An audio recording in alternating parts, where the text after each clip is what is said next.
Fala, Catarina. Vamos dar continuidade agora sobre as propriedades específicas da matéria e vamos ver sobre as propriedades químicas da matéria. São relacionadas às transformações químicas da matéria. Nós sabemos que tem diferença entre transformação física e transformação química. Então, vamos dar uma olhadinha aqui nos livros. Vamos ver o seguinte. Em química, a energia é capaz de transformar a matéria.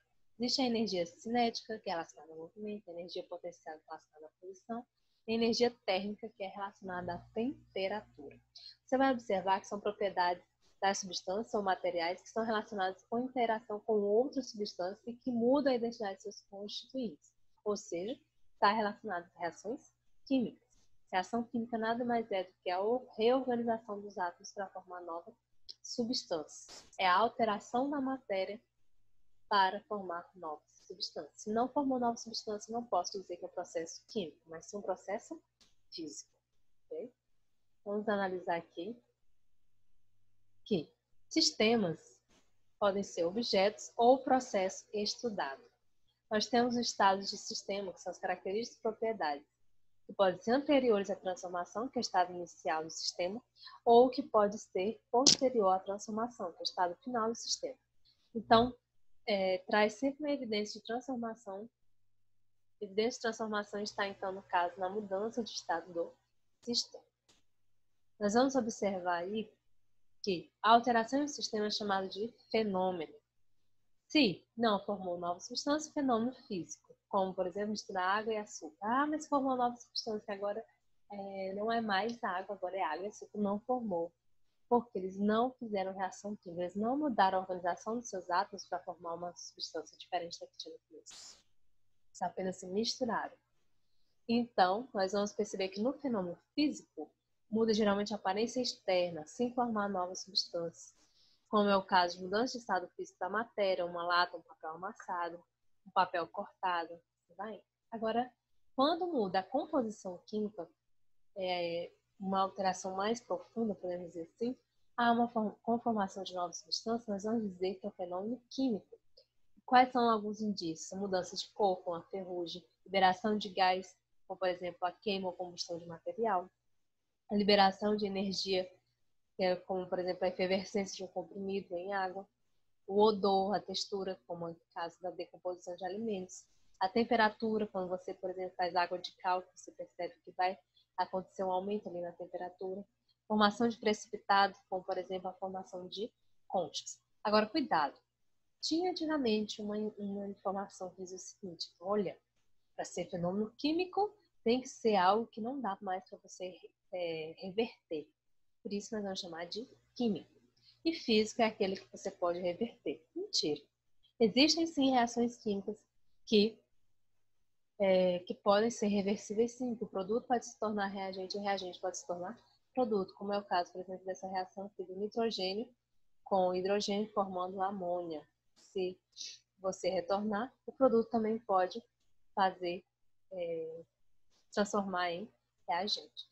Então, eu não posso mais utilizar esse tipo de conceito errado, de que a reação química só é aquela que é irreversível. Não. Existem processos químicos que são reversíveis, sim. Existem processos físicos que são reversíveis e processos físicos que não são reversíveis. Se eu corto um papel, por exemplo, ao meio, eu estou fazendo um processo físico irreversível, porque agora, se eu quiser uma folha de papel inteira de novo, eu vou ter que colar, né? Ou vou ter que mandar reciclar para formar uma nova. Mas aí vai ser um processo completamente já que não vai ser nada mais a ver com o que eu tinha no começo. Então, existem processos físicos reversíveis e irreversíveis. Existem processos químicos reversíveis e irreversíveis. Então, muito cuidado com essa classificação antiga que tinha de que só a reação química que era irreversível. Muito cuidado.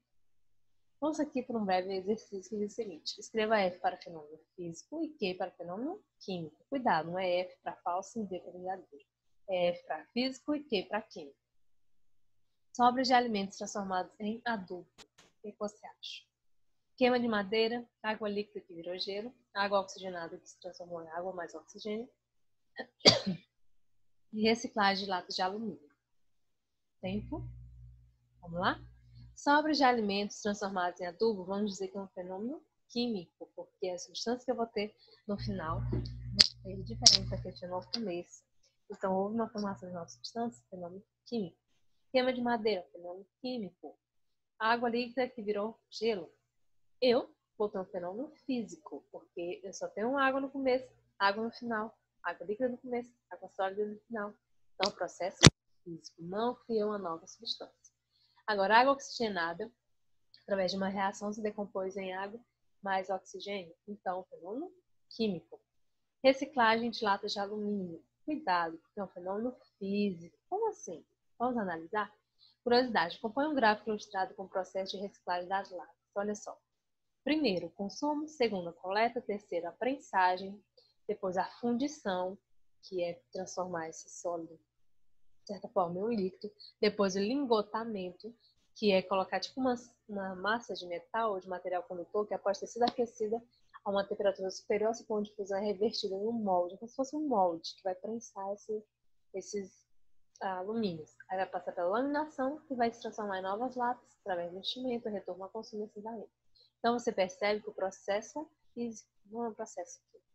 Então, muito cuidado com a reciclagem de latas de alumínio. O passo a passo que nós vimos ali são exatamente esses, não vou ficar entendendo isso aí, vamos em diante. As reações químicas e a constituição da matéria. Se nós estamos falando de propriedades químicas, nós temos que entender a origem desse conceito de reações químicas e a constituição da matéria. Inicialmente, nós tínhamos ali Demócrito e Leucipo, dois filósofos que ficavam discutindo entre si sobre qual seria a real origem da matéria. E aí tinha uns que diziam água, ar, fogo. Aí, não, nenhum deles, é o outro, todos eles. Aí Demócrito e Leucipo, o Demócrito.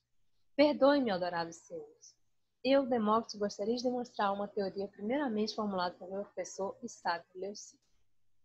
Proponho que toda matéria que existe está na forma de microscópicas partes indivisíveis, chamadas átomos. Foi daí que veio o nome átomo, em que considerava-se que a matéria poderia ser dividida, chegar um momento que não poderia mais ser dividida.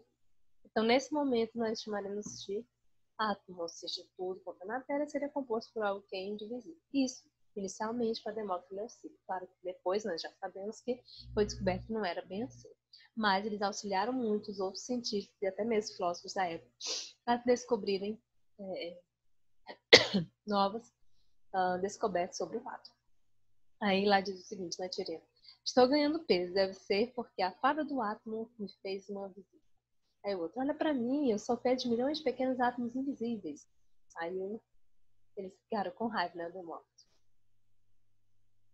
Modelos atômicos. Dentro deste conceito, nós vamos relembrar sobre os modelos atômicos. As origens da química retomam lá desde o domínio do fogo. Provavelmente a primeira transformação química que a espécie humana aprendeu a utilizar foi relacionada ao fogo, combustão. Por volta de 450 a.C., dois filósofos gregos, Leucipo e Demócrito, como a gente viu anteriormente, imaginavam que a matéria podia ser dividida, em uma partícula indivisível que foi chamada de átomo. Surge então a alquimia também, posteriormente. A ideia do átomo foi rejeitada por Aristóteles, que apoiava a teoria dos 4 elementos: terra, ar, água e fogo. Aristóteles acreditava que tudo quanto é matéria tinha que ter esses 4 elementos combinados entre si. Tudo era formado por uma única essência. Mas em 1808, um cara chamado John Dalton, professor e químico inglês, propôs, baseado em suas experiências, uma explicação para a natureza da matéria. Segundo ele, a matéria seria constituída de partículas esféricas, maciças, indivisíveis. Por isso que o modelo dele é chamado de modelo bola de bilhar, porque ele considerava que o átomo era exatamente semelhante a uma bola de bilhar, maciço, esférico, indivisível e indestrutível. Além disso, os átomos de um determinado elemento são idênticos em massa e propriedades químicas, já as reações químicas não passam de uma reorganização dos átomos. Você nota, então, que para Dalton, baseado nas ideias de Lavoisier, a reação química era uma reorganização dos átomos, que eu tenho no começo e eu tenho que ter no final. Se eu tenho uma sala e eu organizo ela de uma forma diferente, eu não tenho uma nova sala. Eu tenho, na verdade, uma sala reorganizada. E era isso que Lavoisier dizia na sua frase: na natureza, nada se perde, nada se cria, tudo se transforma. E aqui tem uma tirinha. Xerém, Dalton era daltônico? Estagiário no comércio com as negras. Na verdade, daltonismo tem esse nome em homenagem ao Dalton, do modelo atômico. Obrigada, Kepler.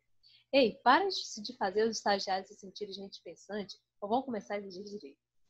Uma piadinha sem graça, mas é assim mesmo que acontece nos laboratórios, muitas vezes. O daltonismo geralmente envolve a incapacidade de distinguir entre tons de vermelho e verde, e Dalton tinha essa doença. Por isso o nome da doença é daltonismo, porque ele que descobriu que ele tinha essa dificuldade e acabou batizando o nome dele na doença. No século XVIII surge então a química moderna, em que as ideias que sustentavam a alquimia foram abandonadas de vez. Mas o que era a alquimia em si? A alquimia era a união da ciência com a magia. Na verdade, a ciência não estava tão bem desenvolvida naquele tempo, era mais magia mesmo. Eles acreditavam na transmutação dos metais, o chumbo poderia virar ouro, eles acreditavam na pedra filosofal. Hoje, quando a gente ouve, parece loucura. Mas a gente não pode rir ou achar, ou ficar, nossa, como é que eles acreditavam nisso? Hoje tem pessoas que acreditam em tantas coisas que, infelizmente, né, não seria adequado os padrões da ciência, mas existe. Então, imagina naquela época. Então, naquela época, qualquer mínima descoberta, por mais loucura que seja hoje para nós, naquela época era muita coisa. Então, depois, no século XVIII, surge a química moderna, em que as ideias da alquimia foram passadas a ser abandonadas e a ciência foi mais difundida. Como nós vimos anteriormente, lá no primeiro vídeo dessa sequência de vídeos, nós vimos que toda vez que o cientista vai fazer ciência, ele precisa de um método científico. Antes era utilizado um método indutivo, em que iniciava-se com a observação, questionamento, hipóteses, predição, experimento, resultado, conclusões. Não que hoje ainda não tenha isso, tenha, mas hoje é mais baseado no seguinte. Primeiro, o cientista vai imaginar, criar teorias possíveis ou prováveis, e depois ele vai verificar isso na prática, gerando assim um modelo teórico mais preciso. Vamos ver no próximo vídeo sobre reação de síntese ou composição.